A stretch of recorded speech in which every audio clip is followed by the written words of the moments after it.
So one, which channels make sense for you? And two, which channels am I suited for right now? And then from there, we would just get started. We want to go all in on the channels. You're never going to make something magically work right from the beginning. You're not going to just turn on Facebook ads and become a trillionaire. You need to keep testing, optimizing, and going all in.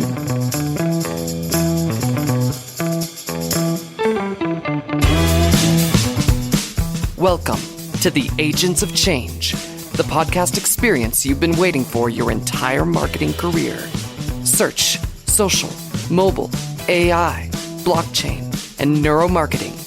These are the Agents of Change, and so are you. Digital marketing success awaits, and your transformation begins now. Welcome to another episode of the Agents of Change podcast, the podcast that's here to help you reach and engage more of your ideal customers online. My name's Rich Brooks. I'm your host. This is episode 549, powered by the 10th annual Agents of Change Digital Marketing Conference. At the end of the day, user acquisition is what we all strive for. How do we attract and convert more of our ideal customers or clients? And what is the cost of that acquisition? Today, we're going to take a look at the art and science of customer acquisition, how to get started, how to experiment, how do you identify your North Star metric, and ultimately, how do you bring down the cost of attracting all those customers? Before we get to that, a quick reminder that we've got our 10th annual Agents of Change Digital Marketing Conference coming up this October 9th and 10th right here in Portland, Maine, and online. I've got 15 digital marketing experts coming from across the US and Canada, all the way to Portland, Maine, and I've got them all in one place so you can learn from all of them. From SEO to artificial intelligence, social media to personal branding, you're going to find exactly what you need to succeed at this year's conference. Here's a clip from one of our presenters, Katie Brinkley.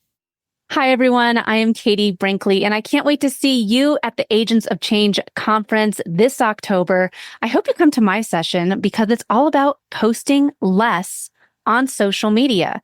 Yes, a social media strategy, which is not about posting more in a world of more. It's about time we start posting less. And this is a strategy that is going to help you accomplish your goals. You'll get more reach, more engagement, more impressions with this strategy. So I hope that you join me at the Agents of Change conference this October. I know that Katie's excited to speak at her first Agents of Change conference, but I know that she's even more excited to see Puffins in person right here in Maine. Whatever your reason is, make sure you make it to the Agents of Change Digital Marketing Conference this year, in person if you can, virtually if you can't. All that information is at our website at theagentsofchange.com. Now, I couldn't put on this event for 10 years running without the support of some amazing businesses. One of them is right around the corner from me, even though their products can be found across the US and around the world. That company is Seabags.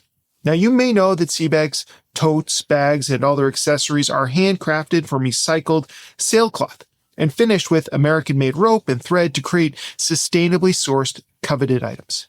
But you might not know that Seabags runs this really unique customization program that allows businesses to create gifts that are branded and eco-friendly, that their customers, employees, donors, and board members value and are able to use every day. And I know this because I've been doing this for years. Every year, we give all of our speakers an AOC branded Diddy bag, and we give out to two of our lucky winners who are at the conference these really nice tote bags, AOC branded from Seabags, and people love them. I've got a few of them around my office right now, as a matter of fact.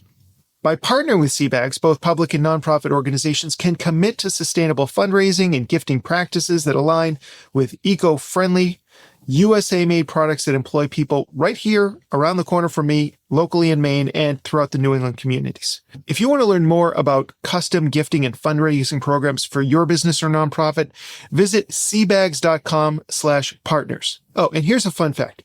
Seabags recently partnered with HBO to recycle a massive dragon installation that perched on top of the Empire State Building to promote the House of Dragons Season 2. Honestly, I just saw this video. It's incredible. Go to their website or their socials. Check it out. It's truly breathtaking what they did. You need to see it to believe it. You can check out that and everything else at seabags.com And you can check out the speakers, the agenda, the ticket options, and our current discounts for our upcoming conference at theagentsofchange.com. But for now, let's go learn more about how to drive down those customer acquisition costs. My next guest is the founder of Aperture, a multi-award-winning marketer, coach, and mentor. She has been named App Marketer of the Year and has spoken internationally on the future of app growth, privacy, and leveraging data analytics. Having worked with over 250 companies, she's passionate about supporting and lifting others within the industry, coaching for System, SYSTM, gaining a 5-star rating on Growth Mentor, and having been a Google Launchpad mentor. Today, we're going to be talking about user acquisition strategies with Hannah Parvaz. Hannah, welcome to the podcast. Hello, Rich. Thank you so much for having me. What a beautiful intro that was. You're making me blush. It's really nice to be here. How you doing? It's really just your hard work that got you here. So all I'm doing is I'm just reporting. That's all I'm doing here is reporting. I'm glad to have you here. I'm excited to talk about this topic. And so let's just start with the basics, Hannah. User acquisition. We're looking to attract and acquire new users or members or customers, building blocks of any business. What, in your opinion, are some of the things that are keeping businesses from attracting enough of the right type of users? Oof, right in there. Okay, we can start here. I mean, firstly, I would say that the number one thing that I have noticed when companies come and talk to me or when I'm working with any kind of business really is this lack of knowledge of your customer. Over and over and over again, I have these mentoring sessions and consulting sessions, and what I hear, is they've oftentimes founders or growth people or marketers haven't literally spoken to any actual customers. I started working with this very large company recently, and I asked them, when was the last time you spoke to any customers? And they said, the last time, we never have. And this is really a huge, huge issue. So whenever we're thinking about user acquisition or customer acquisition, the very first thing that we usually do is start with talking to customers, who's already buying your product, who is already engaging with you as a brand, talking to those people and understanding from a kind of psychological perspective, what do they want? What are they using your product for? What is your solution for in their life? There's this theory you're probably familiar with, and probably everyone listening is familiar with it, called jobs to be done. And this is a theory which basically talks about what is this person actually using your product for? And as a part of this, a lot of the time people think of only these functional jobs to be done. So, the actual thing it's for, that it's very objectively for. They don't really drill down. So when we're thinking about user acquisition, customer acquisition, what we want to do is start drilling down. What are the actual reasons that someone is using your product for? And then we want to help kind of mirror their language throughout our product, throughout our acquisition strategy. And the second part of this is defining really what is success and then working towards that. So we usually have defined in advance, obviously our business North Star metric. If you're working towards a North Star metric, everyone in your business should be aligned around that. And we should be able to identify some key levers, really, some key drivers which drive up to that. So when we're pairing these two things together, we've got now a really rich understanding of our customers through these psychology conversations. And then we're identifying how we're measuring success, really. We should be able to create quite a clear roadmap of what someone is trying to achieve so that we can use this in our messaging, in our campaigns, whether that's through kind of organic social media or paid media. This will help define and determine all of this, as well as kind of our product roadmap if we're working on a product in that way. All right. Speaking of the jobs to be done theory and just focusing on that for a second, how would you suggest that we better leverage this to understand what motivates our customers that might then influence what we do next? And if you have an example from a client you worked with, I'd love to hear that too. Absolutely. So when I first started learning about jobs to be done, I was working at this product, which was a nightlife bar marketing product. And what you'd do is you'd go to the app store, you download an app, and inside the app, you would literally see bars. You'd be able to discover bars that were all curated, and there would be free drinks at the bars. Okay. So you'd go to the bars, show them your phone, they'd tap your phone screen, and then they'd make you a cocktail. Simple as that. So whenever I started learning about jobs to be done theory, really what I thought it was the job to be done of people using that product. was to go to a bar and get a free drink. But as I peeled back the layers, I started to understand, no, it's not, the job isn't to go get a free drink. The job is to have conversations or to build better connections or to impress your boss or celebrate my family member. There's lots of these different things that someone is using this product to do.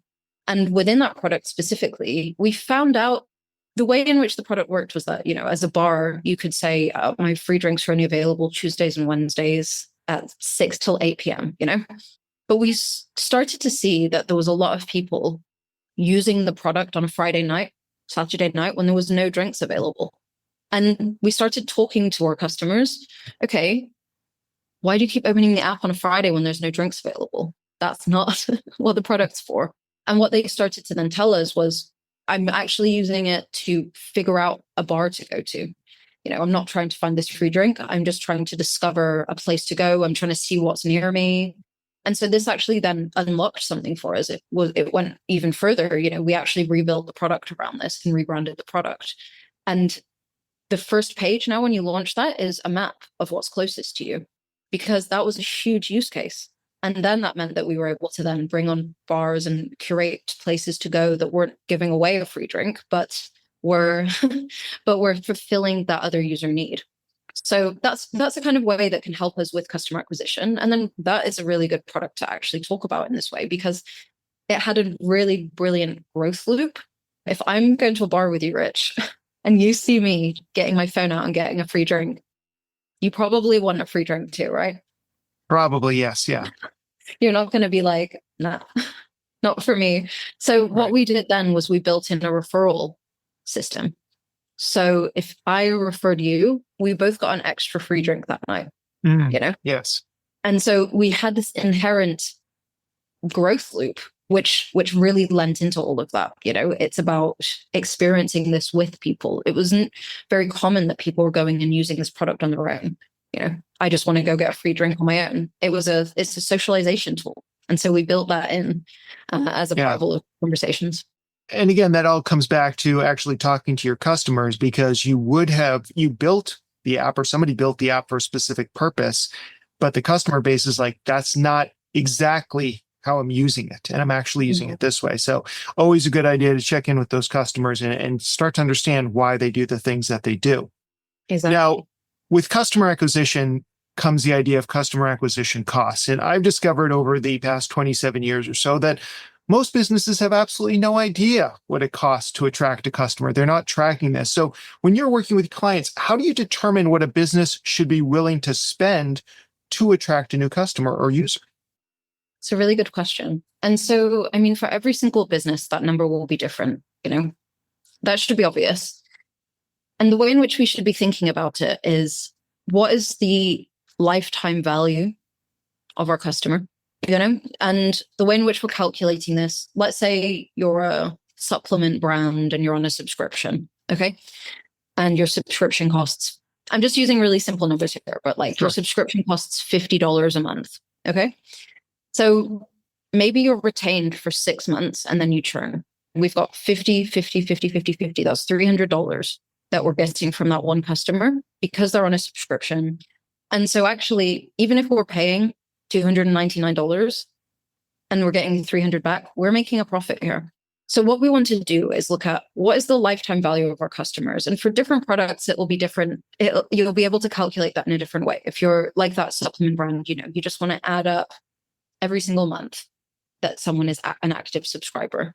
For other products, if you're a pure e-com where people are doing one-time purchases over and over again, what you're going to do is look at what is that average kind of purchase value across everyone? What is the average number of times someone purchases? And then you'll be able to start determining that by channel.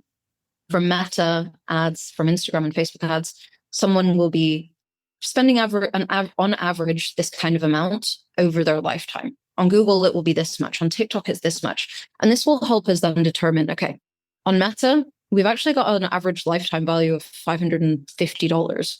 So we can actually acquire customers for a bit more than we can on TikTok, where we've got an average lifetime value of 100.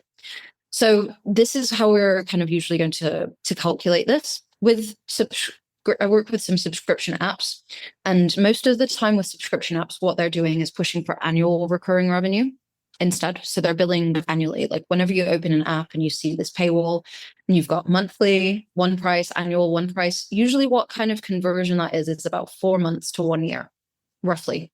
So after you've paid about 4 months, it's actually cheaper usually to go for annual. So they position that in the way it was on purpose to make you go and lean towards annual because it's cheaper for you and it's more beneficial for them because they get the revenue quicker. They get that working capital quicker, so they can acquire more of you.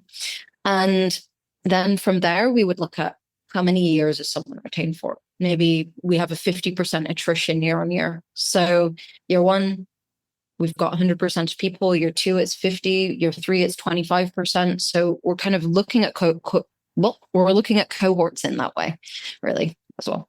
It sounds like there's some basic things that we can do to get some simple numbers. Like, let's just figure out on average what things are. And then as you become more sophisticated in this, you can start to, like you said, break it down by channel or even some other demographics. But walk before you run is kind of some of the thing that I'm taking away from what you're saying. Absolutely. Yeah. I mean, always walk before you run, come up with a really big idea and test it in a simple way. And it should be like this across your business overall. And it should be like that with your data.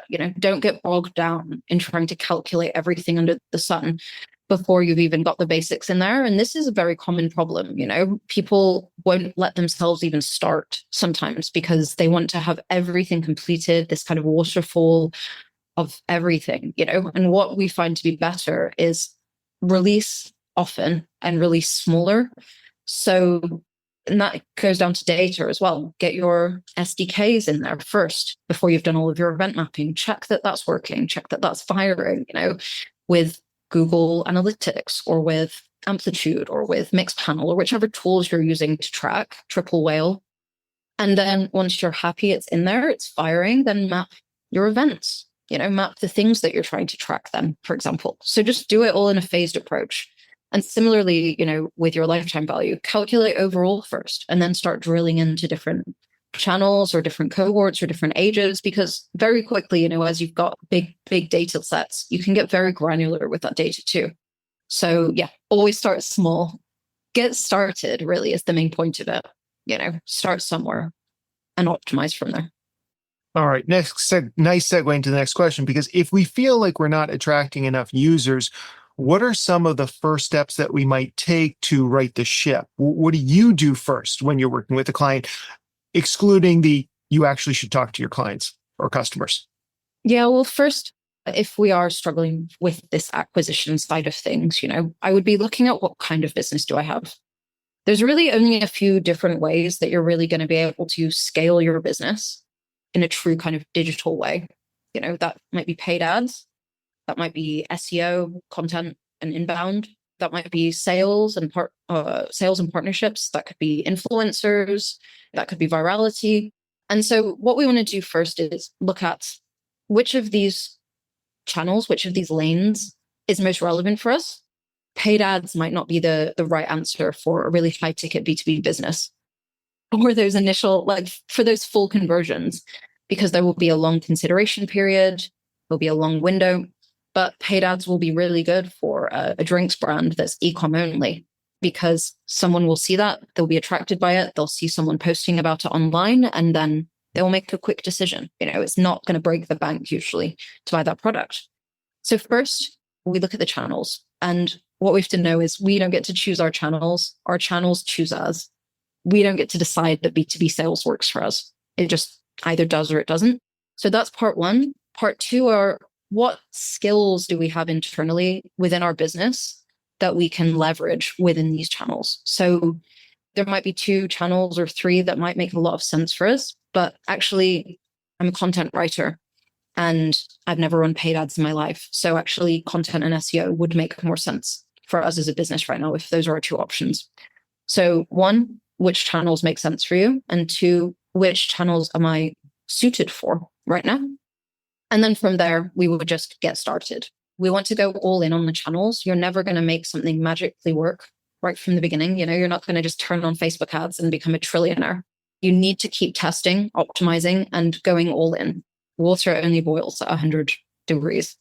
Celsius. I don't know what it's in Fahrenheit. I was about to say, and for our Americans in the audience, it would be, How does it work in 212? Fahrenheit? Australian boils yeah, at exactly. 212. I think it's 212. God, I don't know. Not quite as When it bubbles, that's when I know it's been boiling. And actually, that leads me perfectly. It's like you've read these questions before. How can we experiment, or how can we use experimentation to improve those user acquisition strategies? Maybe especially as it comes to, you had referenced digital advertising. Everything that we do really should be an experiment. And everything that we do should be directing towards our North Star metric and should be experimenting towards that until we validated something, and then we're scaling, but we're also scaling through experimentation. And so something I said before was, have big ideas and start small. It's the same with your experiments. You want to have really big ideas, big, huge things that you want to test. But you want to start with these tiny validations, big ideas, small experiments. So what we usually do is, if we've identified paid ads, and at my company, we do run paid ads for a lot of different e-com, mobile apps, different consumer products. We have the exact same process for every single company because this is a process that works. So what we do is we start with customer psychology. We have to start somewhere, and the best place to start is really with an understanding of our, I'm repeating myself, but it's the truth. You need to start with understanding your customers. From there, what we do then is we have a huge ideation session of all of our team and all of their team, and we get down as many ideas as possible. So I'm talking like over 100 ideas. And we want to get all of these ideas from all of these different stakeholders, all of these different mindsets. And then we start grouping them by themes, and then we start testing. So if I'm going to get started on paid ads, for example, that's exactly what we do. We've identified now a bunch of themes. These could be jobs to be done. These could be categories of influencer trends. And we've started to group all of these into different themes. So now we write down a line of copy or message for each different theme, and we start testing each of these themes to identify which creative direction should we go down. So what I see again and again, if companies aren't following this, or if people aren't following this approach, is they do what we call spraying and praying. They'll produce loads and loads of UGC, user-generated content, and put it all live, and then they'll see, oh, one of them's working, but they don't know why. They don't know how long it'll last for. They don't know which audience it's going to resonate with. And then they come to us and say, we've spent months with this company producing UGC, and now it's all saturated and there are no learnings. So what we do instead is we start slightly slower. We get these learnings first, and then that allows us to scale for a longer time. We scale based on those learnings. We want to identify several different pillars. So those pillars might be a creative container, like a visual that might be really effective for this brand. A pillar might be a specific theme or job, or a different or a specific way of saying something. So once we've started to identify some of these, we start grouping them together and then scaling them up. And then we don't tend to see much saturation around these because we validated them so much. On top of that, just a quick stat is that on average, for meta ads, for example, if you're running a creative experiment, you can Google this, fact check me, but there's a 5% success rate for meta ads experiments, which means basically your new experiment beats your control, what was running before. For us, for one of our companies now, we've had 12 successful experiments in a row. Oh, wow. This is because we started slow, we got those learnings, and now we can scale them. So every single thing we do now is just beating and beating and beating and beating our control because we're learning more and more. I know that a lot of people want immediate results. And the idea was definitely pitched years ago that, with Facebook ads or Google ads, like you can start making money the minute you start running ads. How do you talk to your clients about this slower approach? And how do you manage their expectations about when they should start seeing the results that they're expecting? This is something we get asked a lot. And, for every company, it is different, the amount of time it will take. For some companies, and we did work with a supplement brand, actually. The supplement brand had been not profitable for the whole time it had existed, which was over 3 years. And we took over that account. They had 142 live campaigns in their account. I don't know if you have any concept of how many that is, but that is absolutely wild.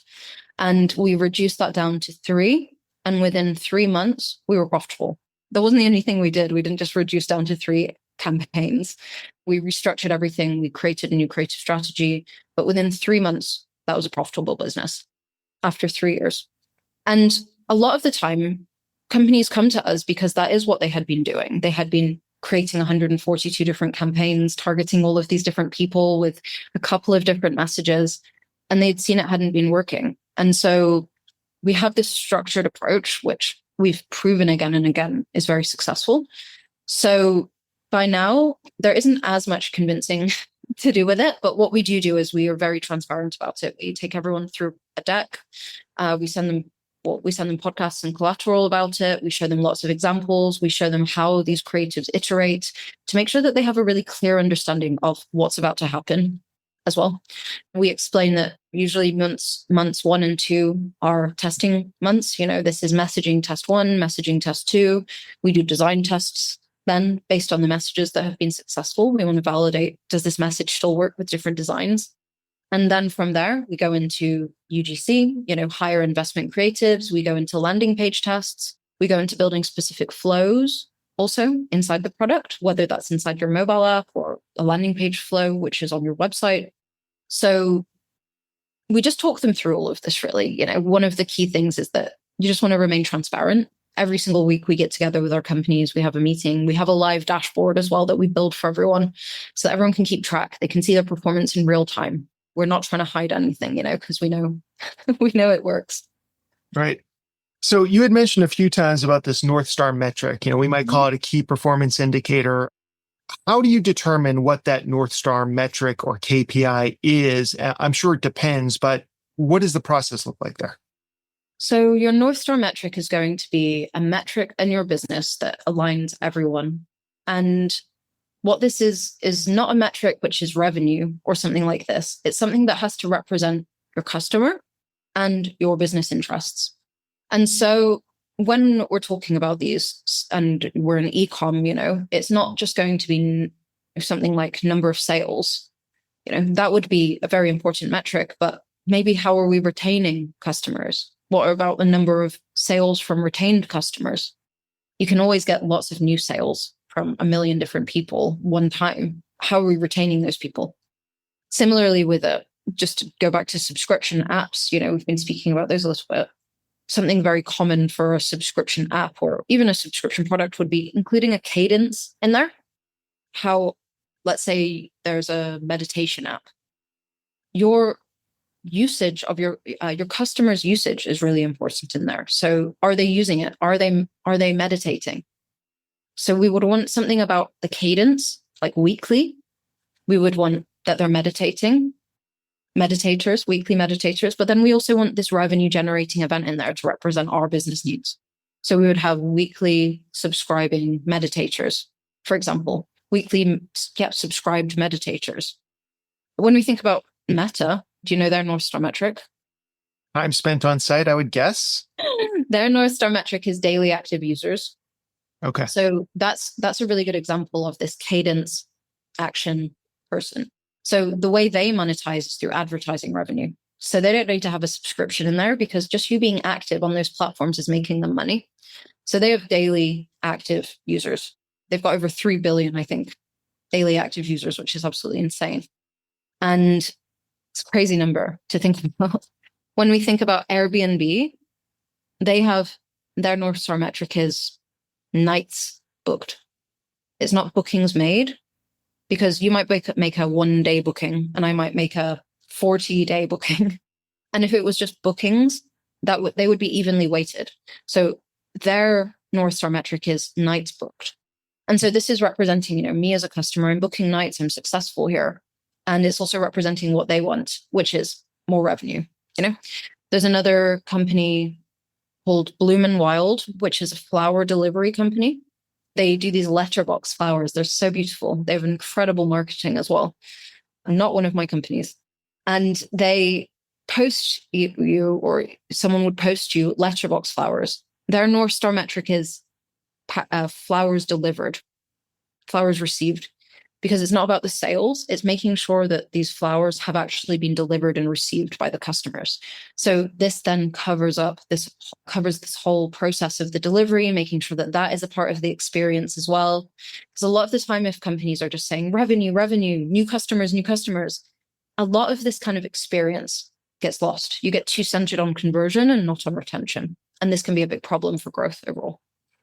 That makes a lot of sense, because very often we talk about how incentivizing certain actions can actually lead to really terrible outcomes. And the idea of the North Star metric is helpful in that it ties all the important ones together. And we talk about this internally all the time, is that, sometimes if you look at one number, things seem great and they're not, or vice versa. Right? It's like, oh, look at all the sales we've got. Yeah, but you're churning and burning. So that's not necessarily good. So I love this idea of finding that North Star metric. Makes a lot of sense. Hannah, great content, brilliant ideas here. If people want to learn more about you, if they want to learn more about Aperture, where can we send them online? Well, you can visit the Aperture website, which is just aperture.london, or you can find me on LinkedIn. You can just search Hannah Parvaz, HannahParvaz. But there's only one of my name anyway, so you'll find me quite easily. Or type in Awesome. Hannah. But yeah. Thanks for having me. And we'll have those links in the show notes as well. Hannah, an absolute pleasure. Thank you so much. Thank you so much for having me, Rich. It was a pleasure. A lot of great takeaways, a lot of fantastic advice from Hannah. If you missed any of it, head on over to our website at theagentsofchange.com/549. You'll find the full transcript. You'll find the show notes. You'll find the highlights. You'll find all the links that Hannah shared with us. So head on over there now. And while you're at the website, perfect time to check out the Agents of Change Digital Marketing Conference information. Depending on when you get there, you can save a lot of money on your ticket. You can learn more about the speakers, the workshops, and everything else, because you need to keep staying on top of everything that's changing in the world of digital marketing so that you can remain an agent of change. Don't miss another thrilling episode of the Agents of Change podcast. Be sure to subscribe on your favorite podcasting platform.